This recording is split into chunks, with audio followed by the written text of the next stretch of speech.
2025년 코스피가 4,000선을 돌파했을 때 NH투자증권이 240만 개인 투자자 계좌를 분석한 결과가 있습니다. 주식 잔고를 가진 투자자 중 절반이 넘는 54.6%가 손실 상태였고 1인당 평균 손실액은 931만 원이었습니다. 지수가 역사적 고점을 찍는 와중에 절반 이상이 마이너스라는 건 무슨 뜻일까요? 여기서 더 흥미로운 숫자가 있습니다. 연령대별로 손실률을 뜯어보면은 50대가 60.1%, 40대가 59.7%로 가장 높았습니다. 일반적으로 경험이 많을수록 투자를 잘할 거라 생각하지만 데이터는 정반대를 가리키고 있었던 겁니다. 투자금이 클수록 상황은 더 나빴습니다. 총 매입 금액 3억 원 이상인 투자자의 손실 비율은 62%로 가장 높았고 1억에서 3억 사이도 57.9%가 손실 중이었습니다. 돈이 많을수록 경험이 쌓일수록 오히려 더 잃고 있다는 겁니다. 왜 이런 일이 벌어지는 걸까요? 영상 본격적으로 시작하기 전에 구독과 좋아요는 영상 제작에 큰 힘이 됩니다. 재미있고 알찬 정보로 보답하겠습니다. 자, 이 데이터가 보여주는 건 단순합니다. 수익률은 종목 선택이 아니라 다른 무언가가 결정한다라는 겁니다. 그리고 그 다른 무언가는 여러분 자신, 더 정확히 말하면 여러분의 성향과 감정입니다. 어젯밤 나스닥이 3% 빠졌다고 가정해 봅시다. 누군가는 아침에 일어나 세일 기간이네 하고 추가 매수 버튼을 누릅니다. 누군가는 심장이 두근거려서 앱을 열지 못합니다. 또 누군가는 새벽 4시에 손절 버튼을 눌렀습니다. 같은 뉴스를 보고 완전히 다른 행동을 한 거죠. 그런데 문제는 세 사람 모두 본인이 합리적인 선택을 했다고 믿는다는 겁니다. 여기서 질문 하나 던져보겠습니다. 여러분의 현재 포트폴리오는 여러분의 성격에 맞게 설계된 걸까요? 아니면 유튜브에서 누군가 좋다고 해서 따라 산 종목들의 조합인가요? 오늘 이 영상에서는 여러분의 투자 성향을 직접 측정해 볼 겁니다. 영상 중간에 10개의 질문이 나올 텐데 그 점수에 따라 여러분에게 맞는 2026년형 이 TF 포트폴리오까지 제시해 드리겠습니다. 단 하나만 기억하세요. 이 테스트의 목적은 정답을 맞히는 게 아닙니다. 내가 감당할 수 있는 손실의 상한선을 스스로 확인하는 것, 그게 핵심입니다. 자본시장연구원의 분석에 따르면 2020년 3월 이후 주식시장에 진입한 신규 투자자 중 60%가 손실을 경험했습니다. 10명 중 6명이 돈을 잃었다는 거죠.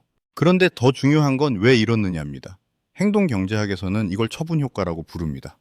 이익이 난 주식은 너무 빨리 팔고 손실이 난 주식은 너무 오래 들고 있는 현상을 말합니다. 연구 결과를 보면 이 처분효과가 가장 강하게 나타나는 연령대는 30대였습니다. 40대, 50대로 갈수록 처분효과가 줄어들고 60대 이상에서는 오히려 반대 패턴이 나타났습니다. 그런데 아까 말씀드린 것처럼 40대, 50대의 손실률이 가장 높았잖아요. 모순처럼 보이지만 사실은 아닙니다. 처분 효과가 약해졌다는 건 매매 행동이 개선됐다는 뜻이 아니라 매수 시점이 잘못됐다는 뜻에 가깝습니다. 40대, 50대 손실 상위 종목을 보면은 포스코홀딩스, 카카오, 금양, 에코프로비엠, 에코프로입니다. 전부 2023년 이후 가파르게 오른 테마주들이고 대부분 고점 근처에서 들어간 겁니다. 왜 그랬을까요? 40대, 50대는 자산이 있습니다.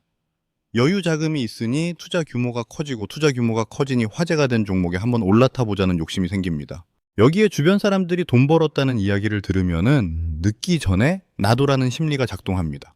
결과적으로 가장 위험한 시점에 가장 큰 돈을 넣게 되는 겁니다. 그리고 들어간 돈이 클수록 감정에 더 크게 흔들릴 수밖에 없습니다. 이게 바로 리스크 수용 능력과 위험 선호도의 차이입니다. 리스크 수용 능력은 내 재무 상황이 얼마만큼의 손실을 버틸 수 있느냐의 문제입니다.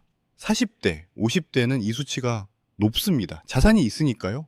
그런데 위험 선호도는 완전히 다른 차원의 문제입니다. 내 심리가 얼마만큼의 출렁임을 견딜 수 있느냐의 문제입니다. 재산이 많다고 심장이 강해지는 게 아니거든요. 문제는 대부분의 투자자가 이 두 가지를 구분하지 않는다는 겁니다. 재무적으로 여유가 있으니 공격적으로 투자해도 된다고 생각하지만 막상 계좌가 20% 빠지는 걸 보면은 잠을 못 잡니다. 그러다 바닥 근처에서 견디다 못해 팔아버립니다.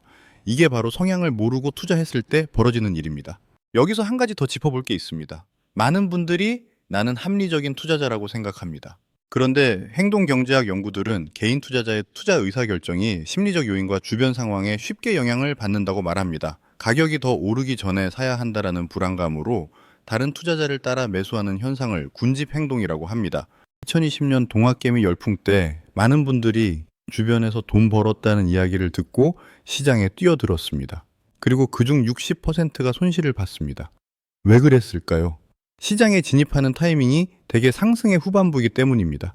주변에서 돈 벌었다는 얘기가 들리기 시작할 때는 이미 상당 부분 올라 있는 경우가 많습니다. 그래서 성향을 아는 것이 중요합니다. 내가 군집 행동에 취약한 성향인지, 손실 회피 경향이 강한지, 아니면 과신 편향이 있는지, 이걸 알아야 그에 맞는 방어책을 세울 수 있습니다. 자, 이제부터 10개의 질문을 드릴 겁니다. 각 질문마다 1점에서 4점까지 점수를 매기시면 됩니다. 정답은 없습니다. 솔직하게 답하시는 게 중요합니다. 첫 번째 질문입니다. 나의 투자 가능 기간은 얼마나 되나요? 1년 미만이면 1점, 1년에서 3년이면 2점, 3년에서 5년이면 3점, 5년 이상이면 4점입니다. 이 질문이 첫 번째인 이유가 있습니다. S&P 500의 51년간 데이터를 분석하면 1년 단위 투자 시 손실 확률은 20%입니다. 5년으로 늘리면 15%로 줄어들고 15년 이상 투자하면 역사상 단 한 번도 손실이 발생한 적이 없습니다. 시간이 리스크를 희석시킨다는 뜻입니다. 그런데 문제는 대부분의 투자자가 이론적으로는 장기 투자를 하겠다라고 말하면서 실제로는 1년도 못 버틴다는 겁니다. 투자 가능 기간은 내가 원하는 기간이 아니라 내가 현실적으로 그 돈을 안 건드리고 둘 수 있는 기간입니다. 두 번째 질문. 현재 나의 주요 소득원은 얼마나 안정적인가요? 매우 불안정하면 1점, 보통이면 2점, 안정적이면 3점, 매우 안정적이면 4점입니다. 소득의 안정성은 투자 성향과 직결됩니다. 안정적인 월급이 있으면 하락장에서도 추가 매수할 여력이 생기고 반대로 소득이 불안정하면 손실이 날 때 현금이 필요해져서 손절을 강제당합니다. 세 번째 질문. 투자 원금 대비 어느 정도의 손실을 견딜 수 있나요? 절대 안 된다면 1점, 10% 미만까지 괜찮다면 2점, 30% 정도는 버틸 수 있다면 3점, 50% 이상도 감당 가능하다면 4점입니다. 주의할 점이 있습니다. 사실 이 질문에 대한 답은 대부분 과대평가됩니다.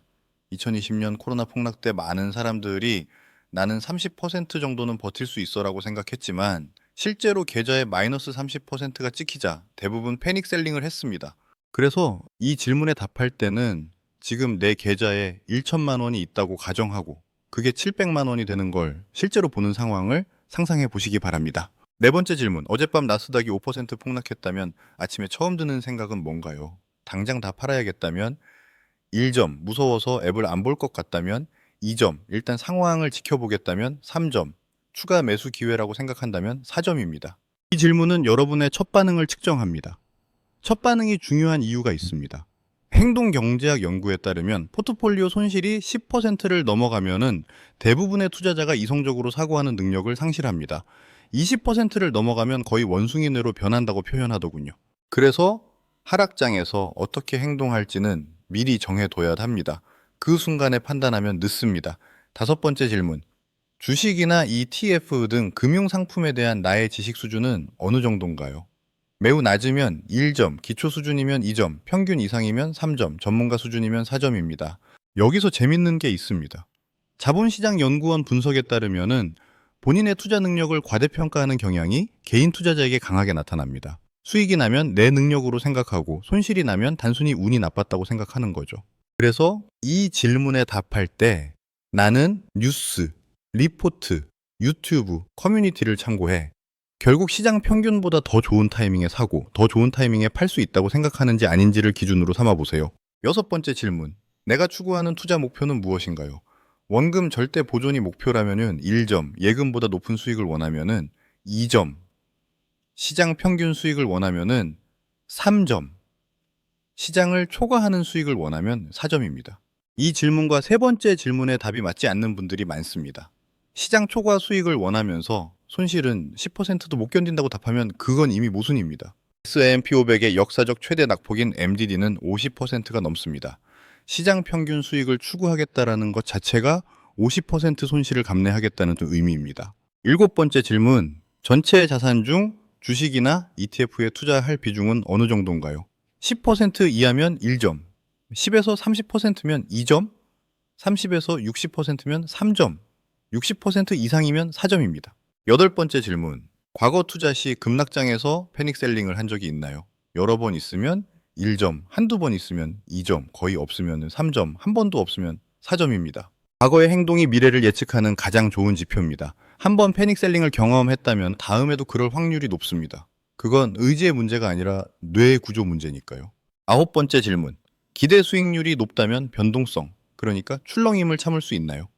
전혀 못 참으면 1점, 조금 불편하면 2점, 어느 정도 참을 수 있으면 3점, 즐길 수 있으면 4점입니다. 변동성을 즐긴다라는 표현이 이상하게 들릴 수 있는데 실제로 그런 사람들이 있습니다. 계좌가 출렁일 때 오히려 재미를 느끼는 유형이죠. 이런 분들은 레버리지 상품에 적합합니다. 반면에 출렁임 자체가 스트레스인 분들은 아무리 수익이 좋아도 오래 버티지 못합니다. 마지막 10번째 질문. 나의 연령대는 어떻게 되나요? 60대 이상이면 1점, 40대에서 50대면 2점, 30대면 3점, 20대 사회초년생이면 4점입니다. 연령이 점수에 반영되는 이유는 단순합니다. 남은 근로소득 기간이 다르기 때문입니다. 20대는 앞으로 30년 이상 돈을 벌 수 있으니 지금 손실이 나도 회복할 시간이 있습니다. 60대는 그 시간이 없습니다. 같은 50% 손실이라도 20대에게는 교훈이지만 60대에게는 재앙일 수 있습니다. 자, 이제 점수를 합산해 보세요. 10점에서 17점 사이라면 안정 추구형입니다. 18점에서 28점 사이라면 위험 중립형입니다. 29점에서 40점 사이라면 적극 투자형입니다. 여기서 중요한 건 어떤 유형이 더 좋다는 게 아니라는 겁니다. 2025년 하락장 때 가장 잘 버틴 투자자가 누구였는지 아시나요? 안정 추구형이었습니다. 왜냐하면 애초에 변동성이 큰 종목을 안 들고 있었으니까요. 적극 투자형 중 상당수는 레버리지 상품에 들어갔다가 반대 매매를 당했습니다. 이론적으로는 적극 투자형이 더 많이 벌 것 같지만 실제로는 본인 성향에 맞지 않는 전략을 선택한 투자자가 가장 많이 잃습니다. 그러면 이제 유형별로 2026년 어떤 ETF 포트폴리오가 적합한지 구체적으로 살펴보겠습니다. 그 전에 먼저 2026년 시장 환경을 짚고 넘어가야 합니다. 국내 8대 자산운용사가 공통적으로 제시한 2026년 키워드가 있습니다. 첫째, 실적으로 검증된 기업만 살아남는 해. 둘째, AI 테마의 옥석 가리기. 셋째, 자산 배분의 중요성 증가. 삼성자산운용은 2026년을 숫자로 증명된 기업만 살아남는 해라고 정의했습니다. 2025년까지는 AI라는 단어만 붙으면은 주가가 움직였지만 2026년부터는 실제로 그 기업이 AI로 돈을 벌고 있는지가 중요해진다는 겁니다. KB자산운용은 기대 수익률을 낮추고 위험을 관리하며 자산 배분이 중요한 한 해가 될 것이라고 분석했습니다. AI 과열 우려와 미국 경기 여건, 금리 스탠스 등 다양한 매크로 변수가 복잡하게 얽혀 있기 때문입니다. 미래에셋자산운용은 2026년 ETF 투자 키워드로 홀스를 제시했습니다. H는 휴머노이드, O는 꾸준한 적립식 투자, R은 리레이팅 코리아, S는 슈퍼사이클, E는 이지한 월배당입니다. 이 부분은 조금 자세하게 풀어보겠습니다. 먼저 H 휴머노이드는 인공지능의 다음 단계입니다. 챗봇과 소프트웨어를 넘어 AI가 실제로 몸을 갖고 노동시장에 진입하는 국면을 의미합니다. 로봇, 자동화, 센서, 배터리, 반도체까지 연결되는 장기 산업 축으로 단발성 유행이 아니라 10년 이상 이어질 구조적 성장 테마로 분류됩니다. 5. 꾸준한 적립식 투자는 시장 환경에 대한 현실적인 대응 전략입니다.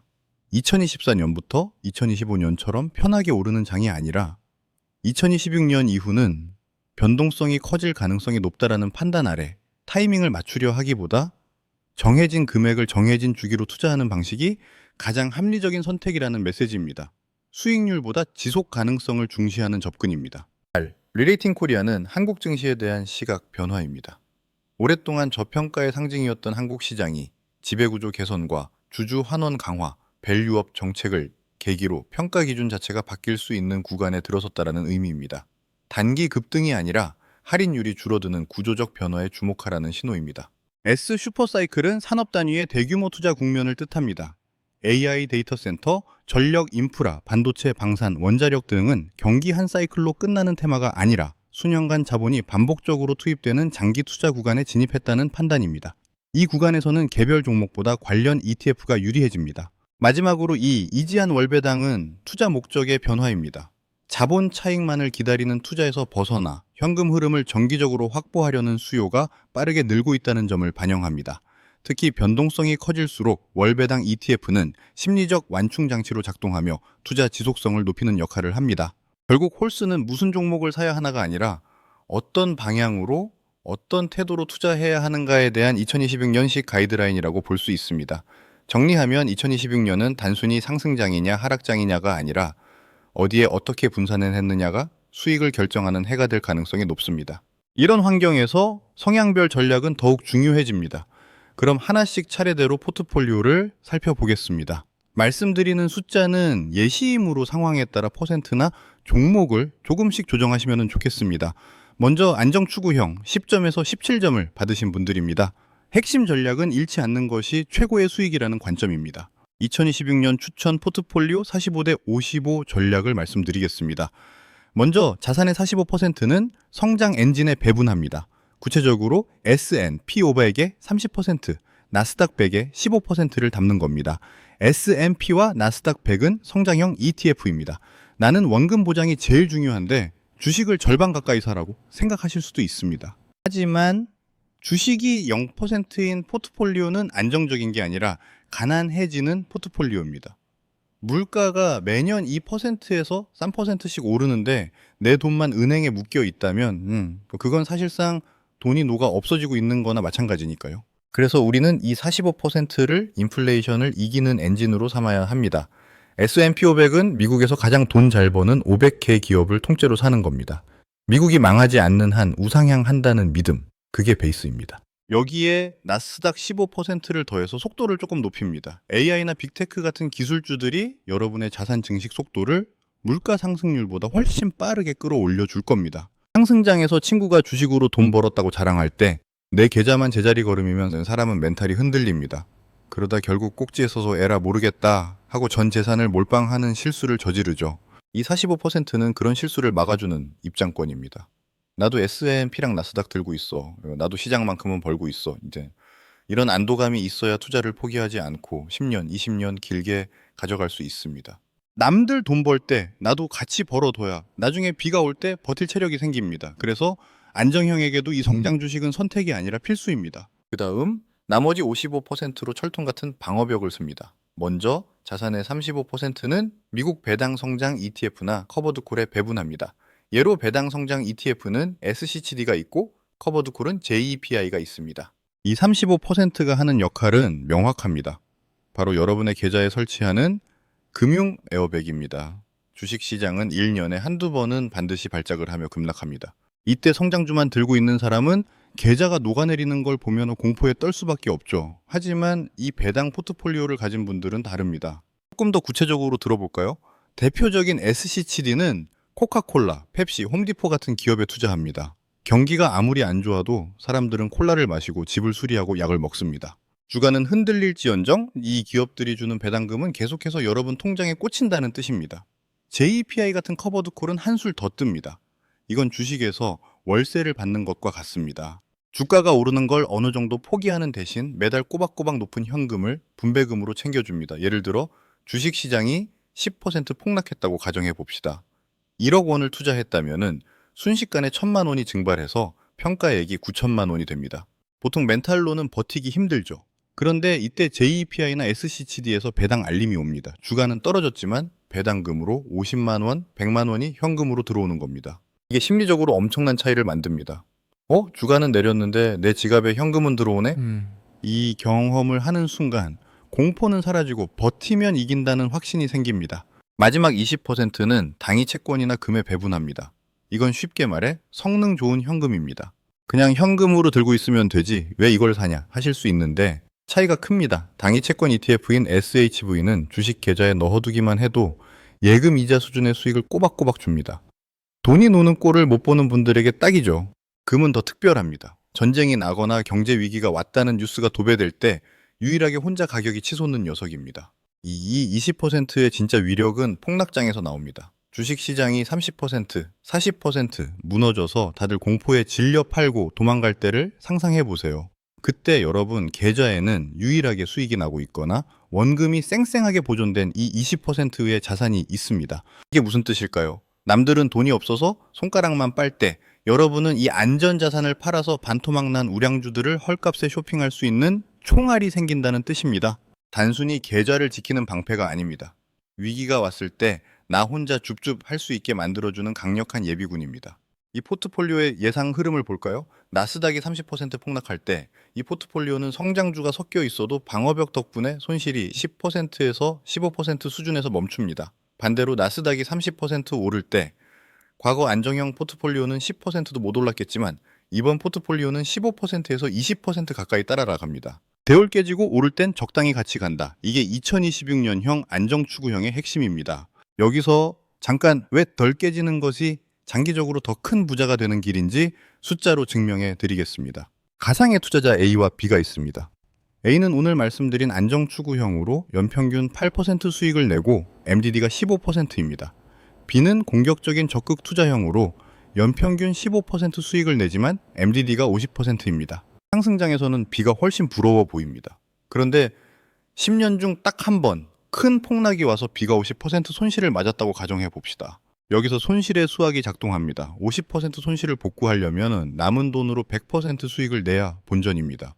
1억이 5천만 원이 됐는데 다시 1억이 되려면 2배를 벌어야 하니까요. 이게 정말 어렵습니다. B가 이 100%를 메꾸기 위해 고군분투하는 기간 동안 A는 큰 타격 없이 꾸준히 8%씩 복리로 자산을 불려나갑니다. 결국 10년 뒤 승자는 누구일까요? 놀랍게도 A일 확률이 매우 높습니다. 금융공학, 퀀트 투자에서 수익률을 높이는 것보다 MDD를 낮추는 게 낫다라고 입을 모으는 이유가 바로 이겁니다. 안정추구형의 진짜 무기는 소심함이 아닙니다. 복리의 마법을 절대 끊어먹지 않는 지속성에 있습니다. 다음은 위험중립형 18점에서 28점을 받으신 분들입니다. 이 유형의 핵심 전략은 시장만큼 벌고 시장보다는 덜 깨지자입니다. 수익과 안정 사이에서 줄타기를 가장 잘해야 하는 사실상 투자의 표준이 되는 분들입니다. 2026년 추천 포트폴리오 일명 4대 3대 3 황금 비율 전략을 말씀드리겠습니다. 먼저 포트폴리오에 척추가 되는 미국 S&P 500 ETF의 40%를 배분합니다. 기존의 35%였던 비중을 40%로 늘렸습니다. 이유는 간단합니다. 2026년처럼 불확실성이 있을 때는 미들맨의 비중을 높여야 합니다. S&P 500은 역사적으로 15년 이상 보유 시 단 한 번도 마이너스를 낸 적이 없습니다. 여러분의 자산 절반 가까이를 이 불패의 지수에 맡겨서 포트폴리오의 무게중심을 단단히 잡는 겁니다. 다음으로 나스닥 100 ETF의 30%를 배분합니다. S&P 500만으로는 조금 심심하죠? 그래서 기술주 중심의 나스닥을 30% 섞어서 수익률 부스터를 답니다. S&P 500과 나스닥을 합치면 주식 비중이 70%가 됩니다. 이 7대3 구조는 전 세계 자산운용사들이 가장 사랑하는 국룰 비율입니다. 나머지 30%는 밸런스 앤 알파 구간입니다. 여기에는 미국 배당 성장과 소형 가치주 그리고 현금을 섞습니다. 구체적으로는 SCHD에 20%를 넣어 하락장을 방어할 현금 흐름을 만들고 나머지 10%는 ABUB나 현금으로 보유합니다. S&P 500과 나스닥이 초대형 기술주 위주라면 ABUB는 그 반대편에 있는 중소형주를 채워 균형을 맞춥니다. 역사적으로 장기 투자 시 소형 가치주가 대형주 수익률을 앞서는 구간을 노리는 히든카트 역할을 합니다. 대형주만 오르는 장세가 끝나고 순환매가 돌 때 이 소형주가 남들보다 높은 초과 수익을 만들어줄 겁니다. 이 포트폴리오의 예상 MDD, 최대 낙폭은 20%에서 25% 수준입니다. 2012년 같은 하락장이 오면 계좌의 4분의 1 정도가 일시적으로 사라질 수 있다는 뜻입니다. 세 번째 질문에서 30% 정도는 버틸 수 있다고 답하신 분들에게 딱 적합한 수준이죠. 그런데 위험 중립형 분들에게는 치명적인 약점이 하나 있습니다. 바로 박쥐 같은 투자 심리입니다. 이 유형이 자기 성향을 오판하기 가장 쉽습니다. 장이 뜨거울 때는 나도 야수인가 봐 하면서 불타기를 하고 레버리지를 삽니다. 반대로 장이 폭락하면 아니야, 난 역시 쫄보였어 하면서 바닥에서 다 팔고 도망갑니다. 상승장엔 공격형, 하락장엔 안정형으로 가면을 바꿔 쓰다가 양쪽에서 다 터지는 유형이 바로 위험 중립형입니다. 그래서 위험 중립형에게 가장 필요한 건 좋은 종목보다 강제적인 규칙입니다. 가장 강력 추천하는 방식은 분기별 리밸런싱입니다. 3개월에 한 번 딱 날짜를 정해서 포트폴리오 비중을 원래 설정한 4대 3대 3으로 되돌리는 겁니다. 예를 들어 나스닥이 많이 올라서 비중이 35%가 됐다면 5%를 팔아서 덜 오른 S&P 500이나 배당주를 사는 거죠. 이게 귀찮아 보이지만 효과는 기적에 가깝습니다. 감정을 배제하고 기계적으로 고점 매도, 저점 매수를 하게 만들어주거든요. 위험 중립형 여러분, 여러분의 적은 시장이 아닙니다. 상황에 따라 흔들리는 여러분의 마음입니다. 이 4대 3대 3 비율과 리밸런싱 규칙만 지킨다면 2026년 투자는 성공하실 겁니다. 마지막으로 적극 투자형 29점에서 40점을 받으신 분들입니다. 이 유형의 핵심 전략은 변동성은 나의 힘, 미래에 베팅한다는 관점입니다. 남들이 공포를 느낄 때 기회를 보고 높은 출렁임을 감내해서라도 시장을 압도하는 수익을 추구하는 분들입니다. 2026년 추천 포트폴리오 공격형 2.5대 4.5대 3 전략을 말씀드리겠습니다. 가장 먼저 의아해 하실 부분부터 말씀드리죠. 미국 S&P 500 ETF에 25%를 배분합니다. 아니, 야수가 무슨 S&P 500이야? 너무 지루한 거 아냐? 하실 수 있습니다. 하지만 여기서 S&P 500의 역할은 수익을 내는 공격수가 아닙니다. 바로 우리 팀의 골키퍼입니다. 적극 투자형은 현금 들고 있는 걸 제일 싫어합니다. 돈이 노는 꼴을 못 보죠. 그래서 현금 대신 S&P 500을 25% 들고 가는 겁니다. 기술주가 폭락하거나 반도체 사이클이 꺾일 때 계좌가 전멸하지 않도록 막아주는 최후의 보루 역할을 이 25%가 해줍니다. 그 다음 주력 부대인 나스닥 100 ETF에 45%를 배분합니다. 다른 유형에게는 나스닥이 공격수지만 적극 투자형에게 나스닥은 기본 예금이나 마찬가지입니다. 자산의 절반 가까이를 나스닥에 배치해서 AI와 빅테크의 성장을 내 계좌의 기본값으로 만듭니다. S&P 500 대신 나스닥을 핵심 코어로 삼는 것, 이게 바로 적극 투자형의 아이덴티티입니다. 마지막 남은 30%, 여기가 바로 수익률의 천장을 뚫어버릴 승부처입니다. 이 30% 안에는 미래를 바꿀 세 가지 강력한 테마를 담습니다. 첫째, 반도체 ETF입니다. 왜 또 반도체냐고요? 2026년의 반도체는 과거와 다릅니다. 지금까지는 스마트폰이나 PC에 들어가는 칩이 중요했죠. 하지만 지금은 데이터 센터가 모든 걸 빨아들이고 있습니다.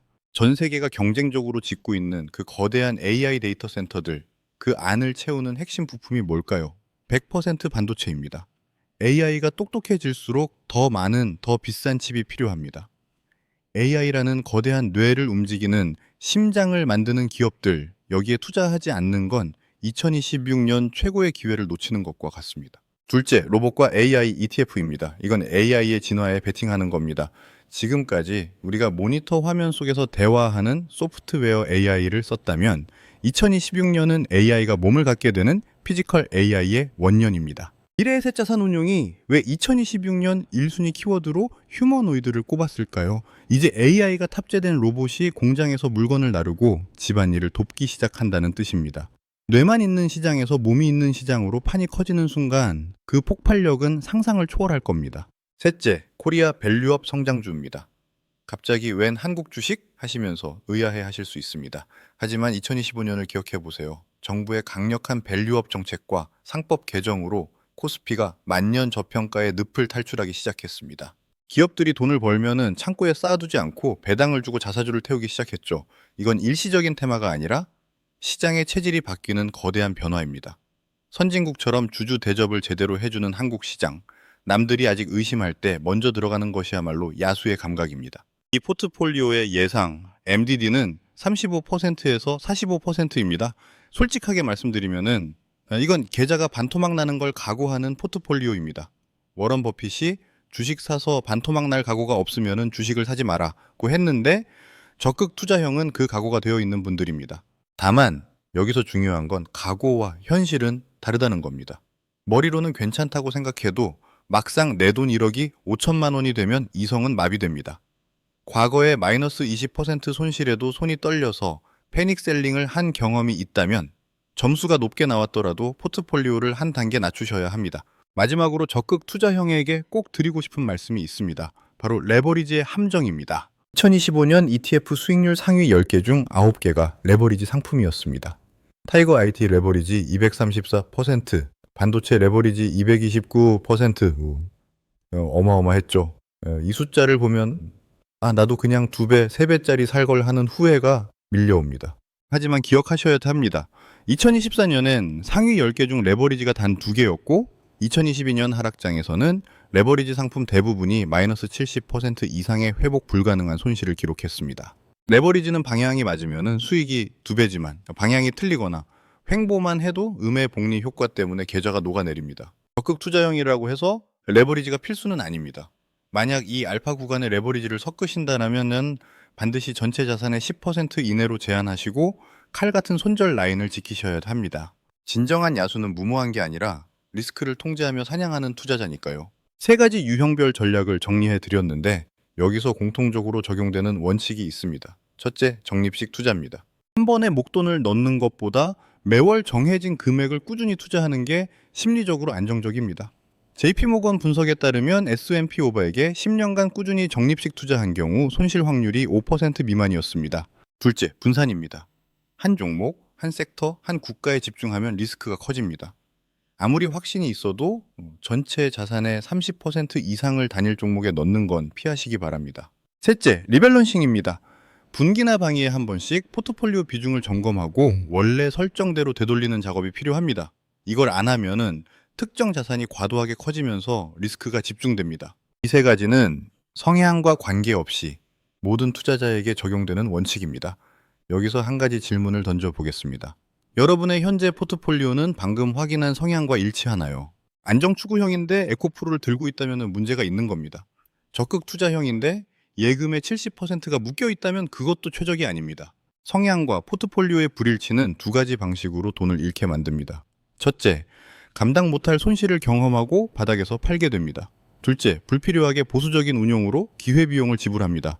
어느 쪽이든 결국 손해입니다. 자, 이제 중요한 이야기를 하나 더 드리겠습니다. 오늘 측정한 투자 성향은 고정된 게 아닙니다. 삶의 상황이 바뀌면은 성향도 바뀝니다. 20대 사회초년생 때 적극 투자형이었던 사람이 40대 아이들을 키우면서 위험 중립형으로 바뀌는 건 자연스러운 겁니다. 퇴직을 앞둔 50대가 안정 추구형으로 이동하는 것도 합리적입니다. 중요한 건 지금 나의 상황에 맞는 전략을 쓰고 있느냐입니다. 그래서 투자 성향 진단은 한 번 하고 끝내는 게 아니라 1년에 한 번씩은 다시 점검해 보시는 걸 권합니다. 결혼했거나 아이가 태어났거나 이직했거나 부채가 늘었거나 이런 변화가 있을 때마다 나의 투자 성향도 바뀔 수 있습니다. 마지막으로 가장 중요한 이야기입니다. 오늘 영상에서 제시한 ETF 티커들은 예시일 뿐입니다. 특정 상품을 추천하는 게 아니라 성향별로 어떤 방향성이 적합한지를 보여드린 겁니다. 어떤 ETF가 좋다 나쁘다는 존재하지 않습니다. 내 성향에 맞느냐 맞지 않느냐만 있습니다. 100% 수익을 내는 ETF도 내가 견디지 못하고 중간에 팔면 의미가 없습니다. 10% 수익을 내는 ETF도 내가 끝까지 들고 있으면 복리로 불어납니다. 수익률은 시장이 결정하지만 손실의 크기는 내 감정과 성향이 결정한다라는 말을 기억하시기 바랍니다. 오늘 영상을 통해 여러분이 얻어가셔야 할 건 특정 종목 추천이 아니라 나 자신에 대한 이해입니다. 내가 어떤 상황에서 불안해지는지, 어느 수준의 손실에서 이성을 잃는지, 얼마나 오래 버틸 수 있는지 이걸 알면 남들이 좋다는 종목에 휩쓸리지 않습니다. 그게 2026년 변동성 장세에서 살아남는 유일한 방법입니다. 댓글로 여러분의 유형을 남겨주세요. 안정 추구형인지 위험 중립형인지 적극 투자형인지 그리고 현재 포트폴리오가 그 성향과 일치하는지 안 하는지도 함께 적어주시면 다른 분들에게도 참고가 될 겁니다. 영상이 유익하셨다면 구독과 좋아요 부탁드립니다. 영상 제작에 큰 힘이 됩니다. 시청해 주셔서 감사합니다.